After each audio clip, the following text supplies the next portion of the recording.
Good evening, everyone. Tonight we will enter the world of quiet gardens and whispered secrets, where the gentle hum of village life often masks a deeper current of human passions and hidden motives. In the tranquil embrace of an English village, where everyone knows everyone else's business, sometimes the most profound mysteries lie beneath the surface, waiting for a keen eye and an understanding heart to unravel them. So, settle into your favorite armchair, perhaps with a cup of tea, and prepare to observe, to ponder, and to wonder. Now, let's start with the first chapter of the mystery of the silver locket. Chapter 1. The unsettling silence of Lavender Cottage. The late spring air in the village of Chipping Cleghorn was thick with the scent of burgeoning roses and damp earth. Miss Jane Marple, visiting her dear friend Mrs. Weatherby, found herself appreciating the familiar rhythms of rural life, the distant bleating of sheep, the polite murmur of morning calls, the predictable toll of the church bell. Yet, beneath this tranquil veneer,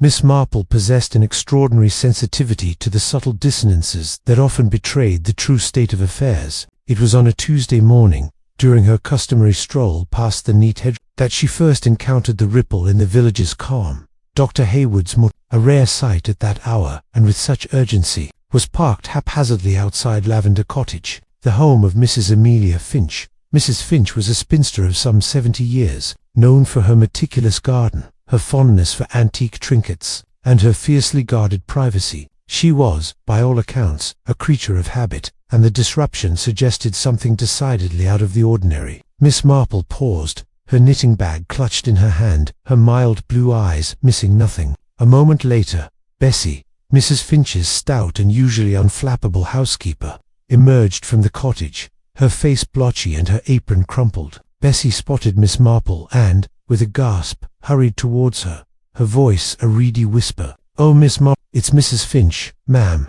She's gone." Miss Marple's expression remained serene, though her mind instantly began to catalogue the details. Bessie's distraught state, the doctor's haste, the implied finality. "Gone, Bessie? What do you mean?" "Passed away, ma'am. In her armchair. They say Dr. Hayward's just confirmed it. Heart attack, he thinks. Just quiet like he said." Bessie wrung her hands. "Never a day's illness. Not really, except for a bit of a cough last winter. And just yesterday, she was out in the garden, pruning her lavender. Same as always." "Indeed," Miss Marple murmured, her gaze drifting towards the neat rows of lavender, still heavy with dew. "A sad loss for the village. Was anyone with her?" "Only me, ma'am. Earlier this morning, I found her. She looked quite peaceful, really. Her spectacles had slipped, and her book was on her lap. And her locket, ma'am. She always wore it." Bessie's voice trailed off, a flicker of something unreadable, confusion, unease crossing her features. "Her locket," Miss Marple prompted gently. "Yes, ma'am. The silver one. She never took it off. Said it held a precious memory. It was clasped tightly in her hand, as if she'd been holding on to it when she passed." Bessie shivered despite the mild air. "It was a bit strange, though. When I touched her, her hand was cold, but the locket, it felt quite warm, as if someone had just been holding it."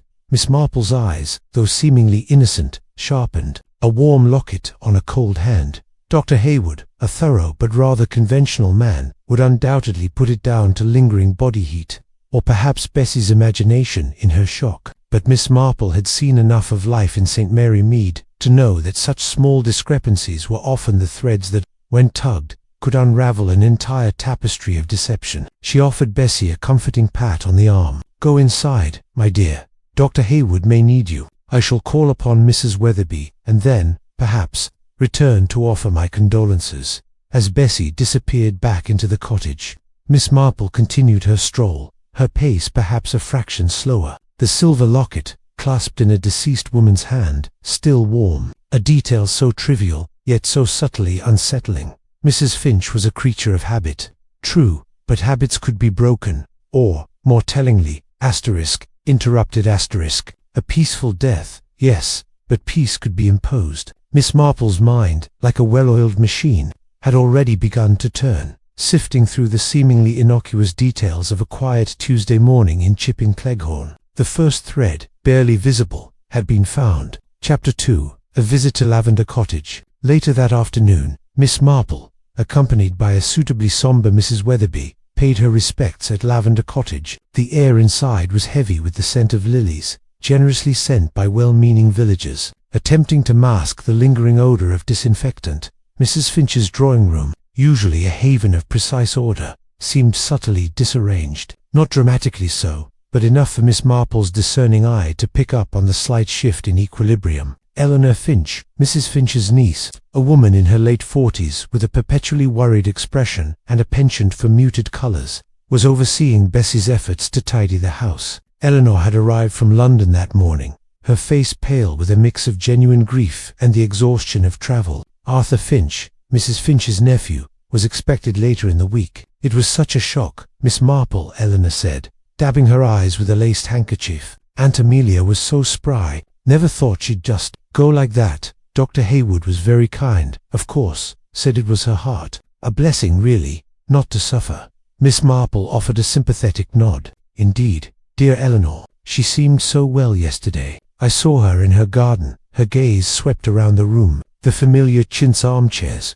the array of polished mahogany, the neatly arranged porcelain figurines, all seemed in their appointed places. Yet, something nagged at her. I believe Bessie mentioned a book Mrs. Finch was reading. Oh yes, Eleanor said, gesturing towards a small side table. A historical romance, I think. She was quite fond of them lately. It's still there, poor dear. Miss Marple moved closer. On the mahogany table lay an open copy of The Crimson Rose of Picardy, a popular novel of the day. A pair of reading spectacles rested upon it, and beside them, a half-empty teacup, a delicate floral pattern. Miss Marple observed the spectacles. One arm was slightly bent, almost imperceptibly, as if they had fallen to the floor and been hastily replaced. And the teacup, it was not Mrs. Finch's usual delicate porcelain, but a sturdier, plainer design. A small detail, perhaps, but Miss Marple knew Mrs. Finch's habits. She was a creature of refined taste. Such a pretty cup, Miss Marple remarked idly, picking it up. It felt cool to the touch.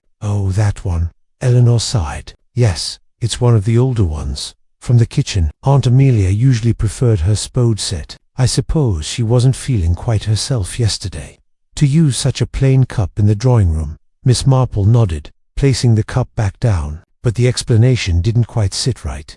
Mrs. Finch, even when unwell, was fastidious. To use a kitchen cup in her drawing room was like wearing gardening boots to a tea party. It was a breach of her personal code. Her eyes then fell upon a small, silver-framed photograph on a nearby bureau. It showed a younger Mrs. Finch, perhaps in her 20s, standing beside a handsome, dark-haired man in a military uniform, both smiling. The photograph seemed quite old, a little faded, but clearly cherished. Bessie had mentioned the locket held a precious memory. Could this be it? What a lovely photograph, Miss Marple commented, picking it up. Eleanor glanced at it. Oh, that's Aunt Amelia and, well, someone from her youth. I'm not sure who. She never spoke of him. A suitor, perhaps. She kept it rather tucked away. Usually, it seems to have been brought out recently, tucked away, but now prominently displayed. The bent spectacles, the plain teacup, the suddenly displayed photograph. These were not the signs of a gentle, undisturbed passing. They were like faint fingerprints on a freshly polished surface. Miss Marple's mind, always seeking patterns,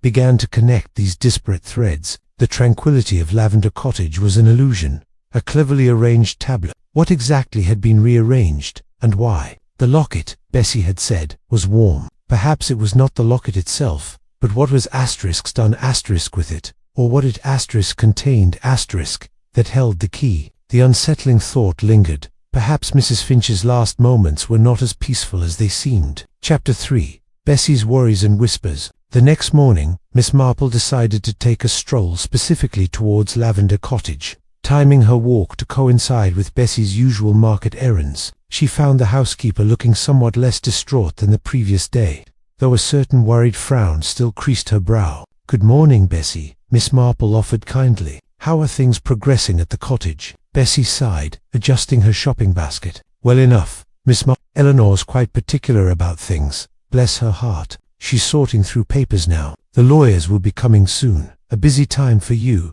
I'm sure," Miss Marple observed. It must be strange without Mrs. Finch's presence. She was such a creature of routine, wasn't she? "Oh yes, ma'am, quite so," Bessie affirmed, shaking her head. "Every morning, the same. Tea at 7, breakfast at 8, then an hour in the garden, weather permitting, then her correspondence, and then reading in the drawing room until lunch, and in the evenings, always her book and a special blend of herbal tea, just before bed. Her herbal tea. Miss Marple's tone was casual. She must have had a favorite. Indeed, ma'am, a blend for calming the nerves, she called it. She'd made it herself for years, from her own dried herbs, lavender, chamomile, a touch of valerian, kept it in a special little tin by her bedside. Bessie paused, her eyes widening slightly, though, come to think of it, she hadn't made a fresh batch in a while. Said she'd run out of one of the ingredients, so she'd been using the store-bought chamomile for the last week or so. Miss Marple absorbed this detail, a slight deviation from routine, perfectly plausible, but she remembered the plain teacup, and the silver locket. Bessie, the one you said she always wore. Bessie's face clouded. Oh, that, ma'am. Eleanor found it, still clasped in her hand, just as I described. She gave it to me to clean. It was empty. Miss Marple. Empty. This was an unexpected turn. I thought you mentioned it held a precious memory. It did, ma'am. For as long as I've worked for Mrs. Finch, that locket held a tiny, faded photograph. A picture of a garden, she told me once. Her childhood garden, I believe, always in there, never out. Bessie frowned deeply, but when I opened it, to polish it, there was nothing, just the bare silver insides. I even checked the floor, under her chair, everywhere. It's simply gone. A picture of a garden, not the photograph of the young man in uniform. Then, that photograph, Miss Marple recalled, had been brought out recently. A garden photo, now missing. The locket, warm in a cold hand, now empty. This was a significant development. The natural explanation would be that the photo simply fell out. But Mrs. Finch was meticulous. When did you last see the photograph in the locket, Bessie? Miss Marple pressed gently. Bessie thought hard. Well, I don't handle it usually, ma'am. But Mrs. Finch had a bit of a turn last week, tripped over the rug. I helped her up, and the locket had swung open then. I remember seeing the tiny picture, quite clear. So it must have been there then. Last week. Mrs. Finch passed away on Tuesday. So, between last week and Tuesday, the photograph had vanished. It was too precise a detail to ignore. The locket, the most intimate of Mrs. Finch's possessions, was no longer intact. Miss Marple thanked Bessie, her mind now racing. The bent spectacles,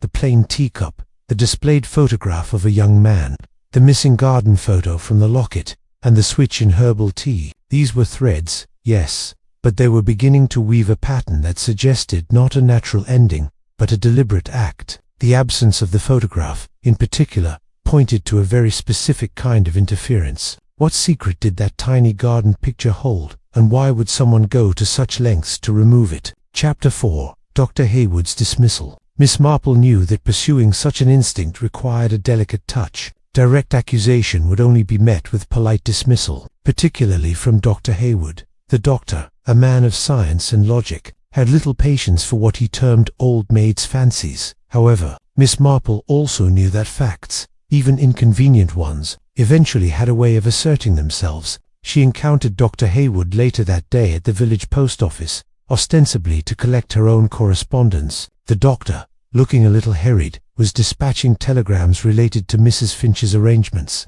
Ah, Miss Marple, he acknowledged, with a weary but genial nod. A sad business about poor Mrs. Finch. At least she went peacefully, in her sleep, as it were. No suffering. Indeed, doctor, Miss Marple replied, her voice soft, though it does seem rather sudden. She was so active, even just the day before. Yes, a classic case of a sudden cardiac event, Dr. Hayward stated with professional certainty. Her age, the quiet passing, quite unambiguous, I assure you. No need for any further inquiries. He seemed to emphasize the last word, as if anticipating her unspoken questions. Miss Marple smiled faintly. Of course, Doctor, your expertise is invaluable. I was merely thinking of the small details. Bessie mentioned Mrs. Finch always wore a silver locket. It was found clasped tightly in her hand, wasn't it? Yes, a sentimental trinket, I imagine, Dr. Hayward said, dismissing it with a wave of his hand. People often clutch at things in their final moments, a natural reflex.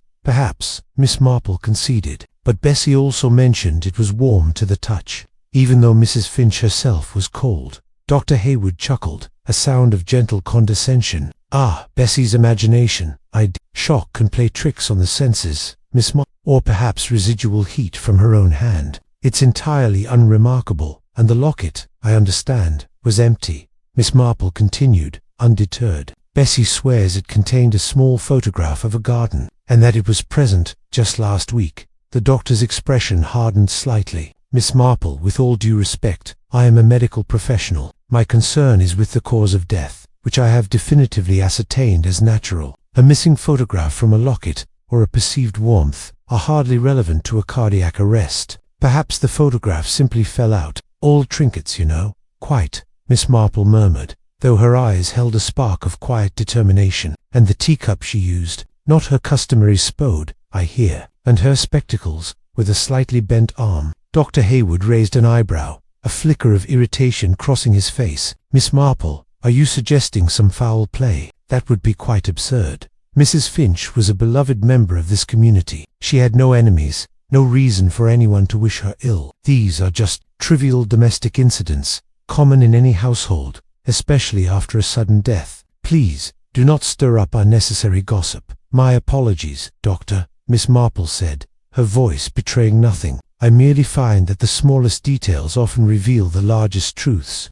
Much like a tiny symptom can sometimes point to a serious underlying condition. But of course, I defer to your professional judgment. Dr. Hayward looked relieved, clearly believing he had successfully quelled her fussiness. He tipped his hat and hurried away. Miss Marple, however, was far from quelled. The doctor's certainty, his eagerness to dismiss the inconsistencies, only served to strengthen her conviction. He saw only the medical facts, not the human context. But Miss Marple had observed that sometimes, what *ISN single quotes there, or what is subtly *changed*, speaks volumes. The garden picture in the locket, why would it be removed? If Mrs. Finch had been clutching the locket at the moment of death, it suggested it was important to her, and if someone had then removed its contents, it suggested it was important to them. The missing garden, the bent spectacles, the wrong teacup. These were not random events. They were small, deliberate alterations to the final scene, intended to create an illusion of undisturbed peace. Miss Marple knew, with an unwavering certainty,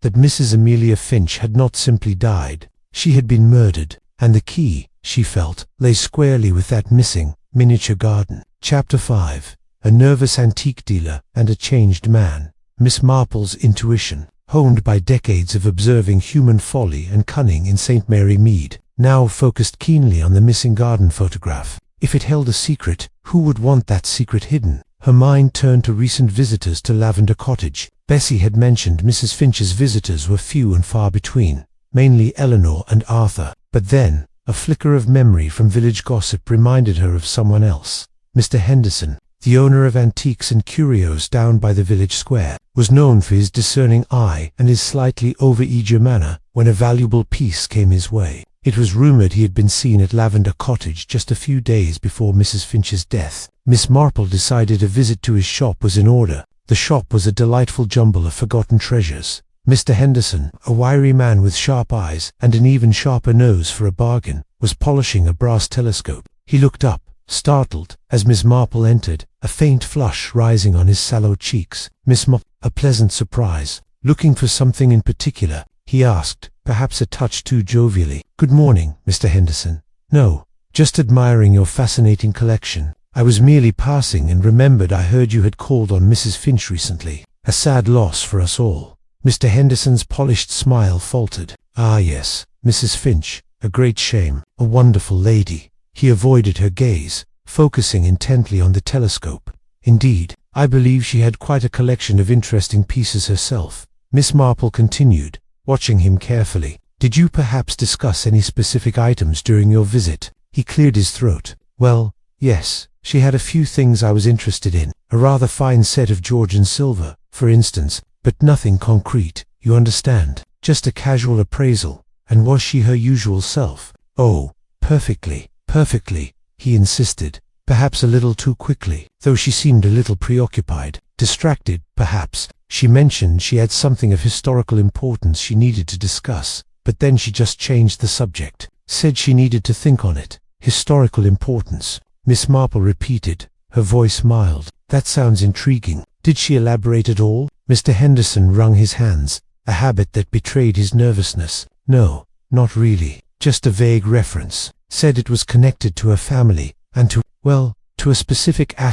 place, a garden, I think she said. But then she seemed to catch herself and went quiet. A bit odd, I thought. A garden, the missing photograph from the locket. Miss Marple felt a shiver of recognition, and she showed you nothing. No documents, no old maps, no photographs. Perhaps. He looked at her sharply, then quickly away. Nothing of the sort, just the silver. I was there a good hour, all told. He seemed genuinely uncomfortable, his gaze flickering nervously around his shop, as if expecting someone. Miss Marple thanked him and departed, leaving him to his brass telescope. Mr. Henderson's agitation was palpable, and his denial of seeing any photographs was too emphatic. He had clearly seen something, or heard something, that unsettled him. His description of Mrs. Finch being preoccupied and mentioning something of historical importance connected to a garden before cutting herself off was highly suggestive. As she stepped back into the sunlight, Miss Marple mentally reviewed the emerging pieces of the puzzle: the forced piece of the death scene, the missing garden photograph, the displayed military portrait, Dr. Hayward's staunch refusal to consider anything but natural causes, and now Mr. Henderson's nervous admission that Mrs. Finch had been on the verge of revealing a secret about a historically significant garden. The locket had been found warm, clasped in Mrs. Finch's hand. Bessie had cleaned it, and it was empty. But what if it hadn't been empty when it was first found? What if the photograph had been removed by someone else before Bessie cleaned it, and that removal was the reason for the locket's warmth? A small, chilling revelation solidified in Miss Marple's mind. The locket was not just a sentimental object, but a crucial piece of evidence that had been tampered with. The person who removed the photograph was likely the last person to be with Mrs. Finch, and therefore, potentially, her killer. Chapter 6. A disturbance in the lavender patch. The mention of a historically important garden by Mr. Henderson, coupled with Bessie's recollection of the locket containing a photograph of Mrs. Finch's childhood garden, spurred Miss Marple to revisit Lavender Cottage. This time, her focus was not on the interior, but on the very element that gave the cottage its name. She arrived late that afternoon, finding the front door ajar. Eleanor, she assumed, was still inside. Miss Marple strolled casually around to the back garden, a place she knew Mrs. Finch cherished above all. It was indeed a picture of cultivated beauty: roses clambering over trellises, borders overflowing with colorful annuals, and, of course, the meticulously trimmed rows of fragrant lavender. Miss Marple walked slowly, her eyes scanning every detail. The path was neatly swept, the flower beds free of weeds. Mrs. Finch's gardening gloves and a small trowel lay precisely where they would have been, left on a garden bench, suggesting an interrupted task. This scene of pastoral perfection, however, was subtly marred. As she reached the long, undulating border where the lavender grew thickest,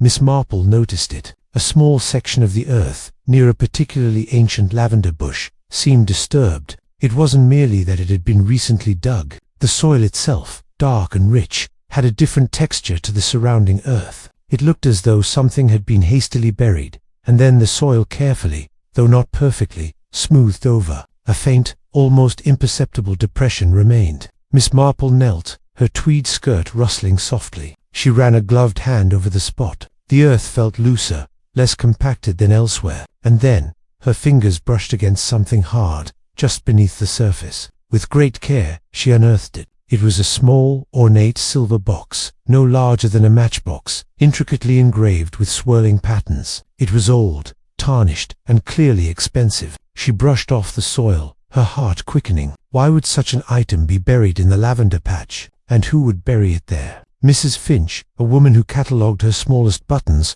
would never have treated a valuable object with such disrespect. Then, she noticed a faint, almost invisible, scratch on the lid of the silver box. A tiny, crescent-shaped mark. Miss Marple immediately thought of the silver locket. Was there a connection? The locket's missing garden photograph, could it be inside this box? Or was the box itself connected to the garden in some other way? Suddenly, a voice startled her. "Miss Marple, what on earth are you doing in Aunt Amelia's lavender?" It was Eleanor, standing at the edge of the patch, her face a mixture of surprise and suspicion. Miss Marple quickly tucked the silver box into her knitting bag, her movements swift and discreet. "Oh, Eleanor, my dear," Miss Marple replied, rising slowly, her composure just admiring your aunt's magnificent lavender. "I noticed this patch seemed a little untended, perhaps, and was just checking for any weeds. She was so proud of her garden. Eleanor's gaze narrowed. Untended. Aunt Amelia wouldn't have left a single weed. Bessie and I just went through the whole border yesterday.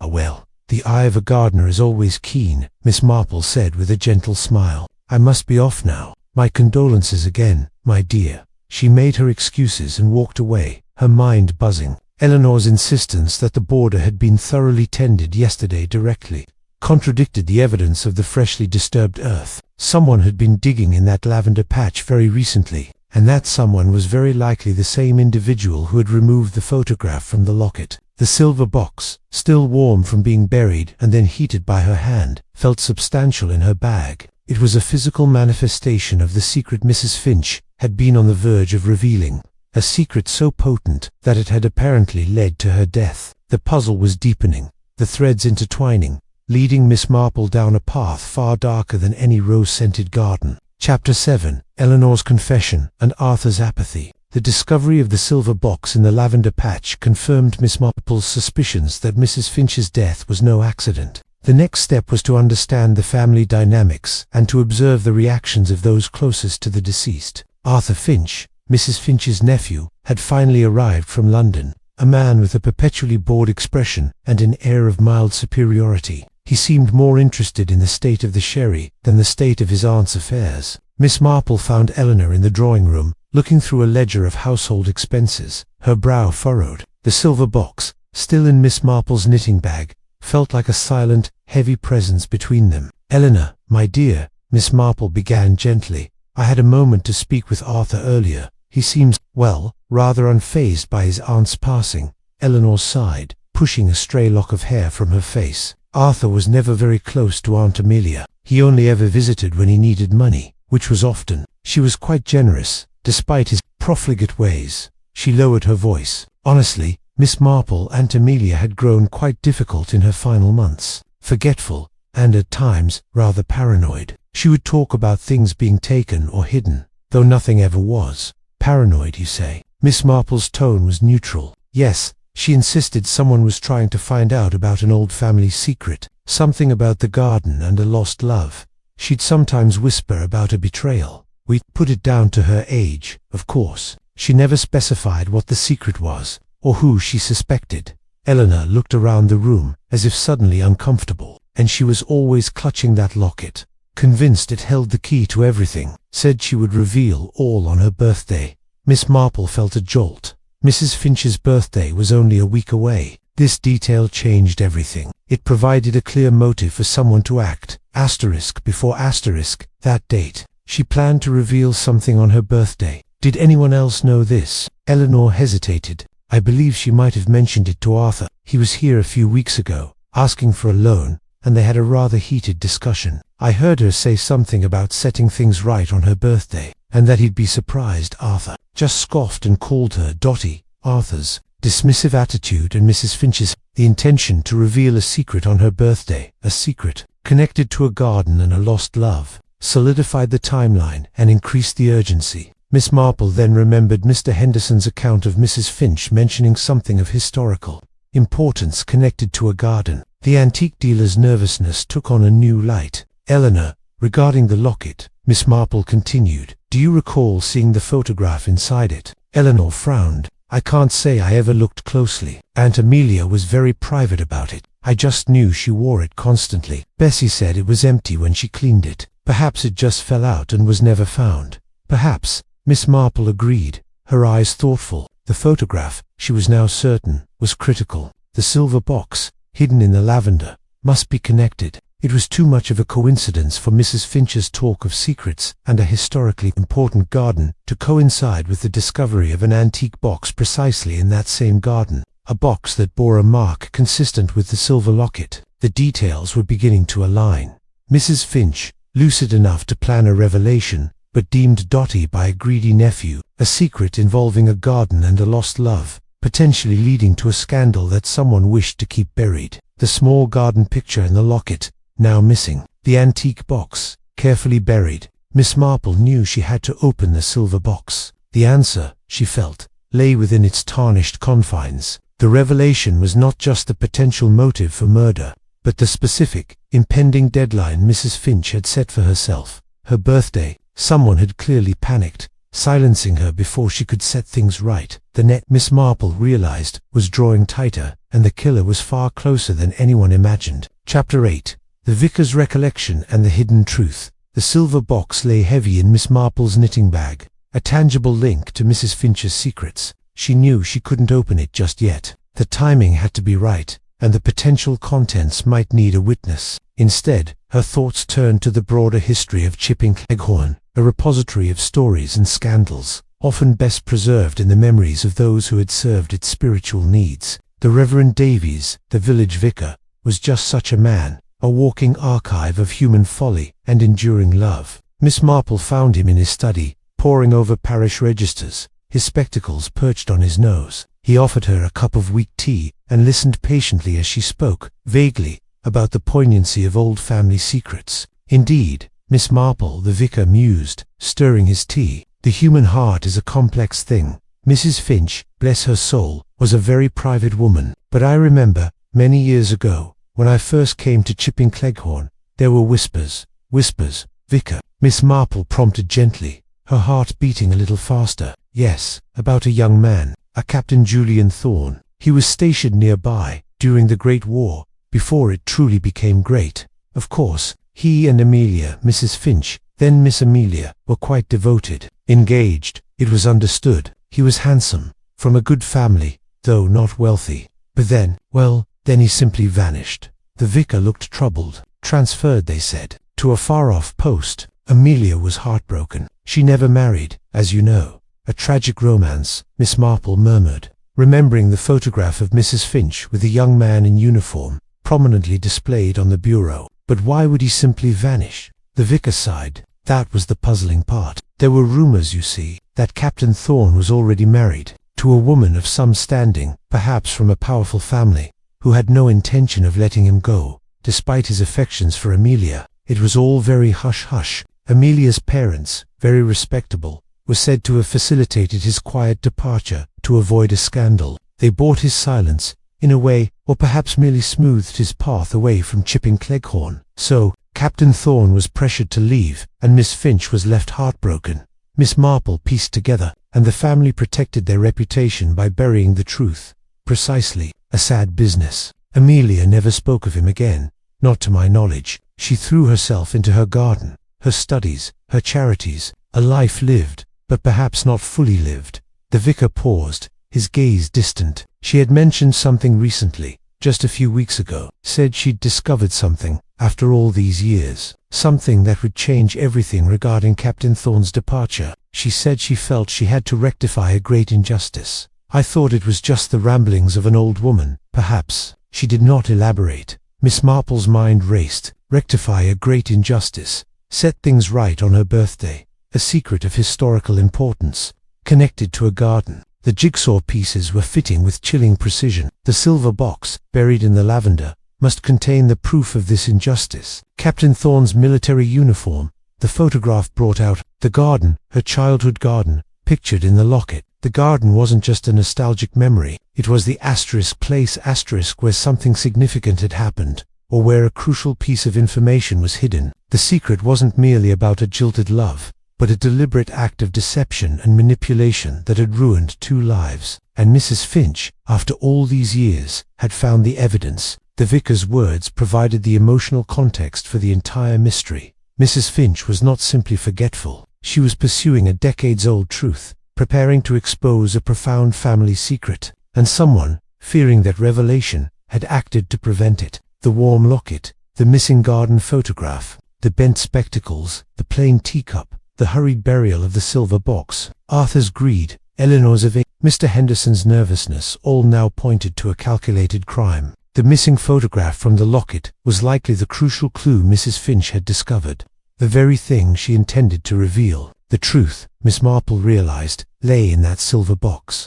and it would expose not only a killer, but a hidden chapter of Chipping Cleghorn's past. Chapter 9. The contents of the silver box and the method revealed. Miss Marple knew she could delay no longer. The silver box, still hidden in her knitting bag, was the undeniable nexus of the mystery. She returned to Mrs. Weatherby's house, where, In the quiet of her room, she carefully extracted the box. It was indeed old, with an exquisite patina of age. The small crescent scratch she'd noticed in the garden was clearly visible. With a deep breath, Miss Marple gently pressed the clasp. It clicked open with a soft metallic sound, revealing a small folded piece of brittle, aged parchment. Her hands trembled slightly as she carefully unfolded it. It was a letter, written in a confident, masculine hand, dated some 50 years ago. The signature was faded but legible. Julian Thorne. The contents sent a chill down Miss Marple's spine. The letter was addressed to Mrs. Finch's father, a Mr. Alistair Compton, not Mrs. Finch herself. In it, Captain Thorne vehemently denied the accusations of bigamy. He passionately declared his love for Amelia, and explained he was being blackmailed by a powerful,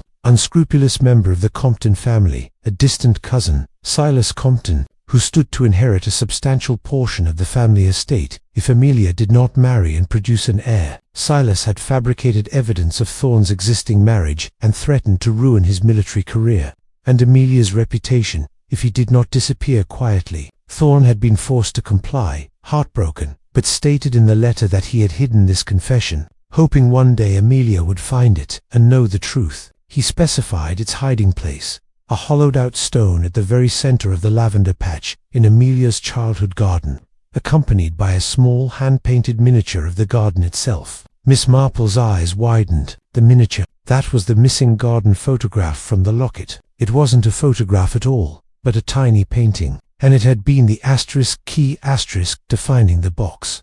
Mrs. Finch, perhaps tidying the garden or feeling a premonition, had finally found the hidden message, the vindication of her lost love, and the exposure of a decades-old deception by Silas Compton. But who was Silas Compton in the present day? Suddenly, a connection clicked into place. Eleanor's full name was Eleanor Arthur was also a Compton, and the family estate. Eleanor had mentioned Arthur's frequent requests for loans, and Mrs. Finch's increasing paranoia about someone trying to find an old family secret. Arthur, as a Compton Finch, stood to inherit, and if the revelation caused scandal, it could disrupt his inheritance. But Miss Marple quickly dismissed Arthur. He was too lazy, too obvious. Then, the true horror of the situation became clear. Mrs. Finch had been on the verge of exposing not merely a family secret, but a crime perpetrated by an ancestor that would reflect poorly on her living relatives, potentially causing the loss of social standing, or even, if the inheritance was tied to the Compton name, a financial loss. Now, Miss Marple connected the specific details of the death. 1. The natural causes. The letter implied a deliberate plot. The switch from Mrs. Finch's specific herbal tea blend to store-bought chamomile, as Bessie mentioned, provided a perfect opportunity. What if the calming nerves, herbal tea, or the chamomile, had been subtly laced with something else? Not a direct poison, but something to induce a heart attack in an elderly person. Something like a potent, fast-acting digitalis, perhaps, or a strong dose of a tranquilizer, easily masked by the calming tea, to be taken just before bed. Dr. Hayward would see a heart attack. 2. The bent spectacles. A struggle, a slight fall, hastily covered up. 3. The plain teacup. The killer might have replaced Mrs. Finch's usual cup with a kitchen one, perhaps contaminated, or simply not wanting to use her prized spode for a nefarious act. 4. The warm locket. The killer had removed the miniature painting from the locket, clasped tightly in Mrs. Finch's hand, before fleeing. The warmth was from their own hand. 5. The buried silver box. After finding the letter and the miniature, Mrs. Finch must have shown it to someone, or someone had discovered her discovery. That person then had buried the box to re-hide the evidence, and taken the miniature from the locket to ensure no one else could follow Mrs. Finch's path to the truth. The perpetrator was someone who knew of Mrs. Finch's discovery, someone who had access to her herbal tea, someone who had been in the garden recently, and someone with a vested interest in keeping the Compton family secret buried. Miss Marple thought of the names involved: Eleanor, Arthur, and the connection to the ancestral estate. This wasn't about inheritance for Mrs. Finch's immediate death, but about the validity of the Compton family lines claimed to the estate, tied to an heir from a legitimate marriage, a truth that Silas Compton had twisted. The injustice Mrs. Finch wanted to rectify could indeed invalidate generations of inheritance. The pieces were now undeniable. The killer had silenced Mrs. Finch to prevent her exposing the decades-old injustice. which would have implications for the entire Compton Finch lineage. The silver locket, now empty, had served its purpose as a map to a hidden truth, a truth that had cost Mrs. Amelia Finch her life. Miss Marple closed the silver box, her expression grim. She knew precisely who had done it, and why. The stage was set for the final, gentle, but utterly devastating revelation. Chapter 10. The Gentle Unmasking. The following afternoon, Miss Marple requested a small gathering at Lavender Cottage. She invited Eleanor, Arthur, Bessie, Dr. Hayward, and even the Reverend Davies. The air was thick with a nervous tension, a vague unease that Miss Marple's quiet presence seemed to amplify. Eleanor, still pale, fidgeted with her rings. Arthur lounged dismissively in an armchair, though a flicker of curiosity occasionally crossed his face. "Thank you all for coming," Miss Marple began, her voice soft but clear. "I felt it was important to clarify a few things regarding dear Mrs. Finch's passing, before the formalities progressed too far." Dr. Hayward shifted uncomfortably, and Arthur snorted softly. As Dr. Hayward so competently determined, Mrs. Finch suffered a cardiac arrest. However, Miss Marple continued, her eyes sweeping over the faces. "I believe that cardiac arrest was, sadly, not of natural causes." A gasp from Bessie, and Eleanor paled further. Arthur sat up abruptly. Dr. Hayward bristled. "Miss Marple, really? This is a grave accusation." "Indeed, Doctor," Miss Marple responded, unwavering. "But the evidence, though subtle, points to it. Mrs. Finch was planning to reveal something of great importance on her birthday, something that would set right a great injustice involving a lost love and a family secret. Someone present in this room was aware of her intentions and had a vested interest in keeping that secret buried." She produced the silver box from her knitting bag, placing it gently on the coffee table. "This box, found buried in the lavender patch, contains a letter from Captain Julian Thorne,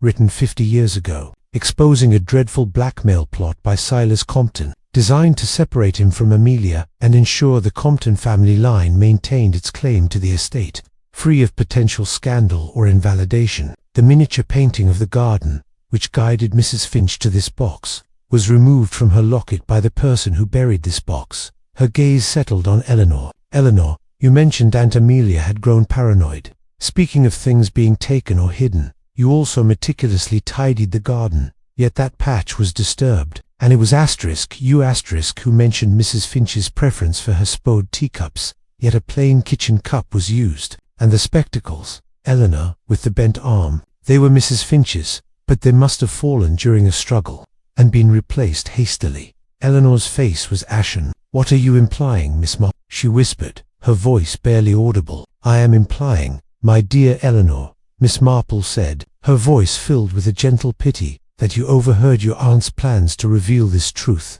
The discovery of the letter would not only have tainted the family name, the Compton name that you so carefully carry, but it could have cast a shadow over the entire inheritance, including your own future. Given the details of Silas Compton's plot, you had access to your aunt's herbal tea, the store-bought chamomile she used in place of her own special blend." Miss Marple paused, allowing the weight of her words to settle. "You prepared her nightly tea, Eleanor, as you often did, but that night you added a subtle, yet fatal, dose of a potent cardiac stimulant, easily masked by the chamomile, something that would mimic a natural heart attack in an elderly person. You then replaced her spectacles, used a different teacup to avoid suspicion, and removed the miniature from the locket, hiding it and burying this box. You thought you had erased all traces, but the small, human details, the bent spectacles, the wrong cup, the freshly dug earth, the warmth of the locket from your own hand, these betray you."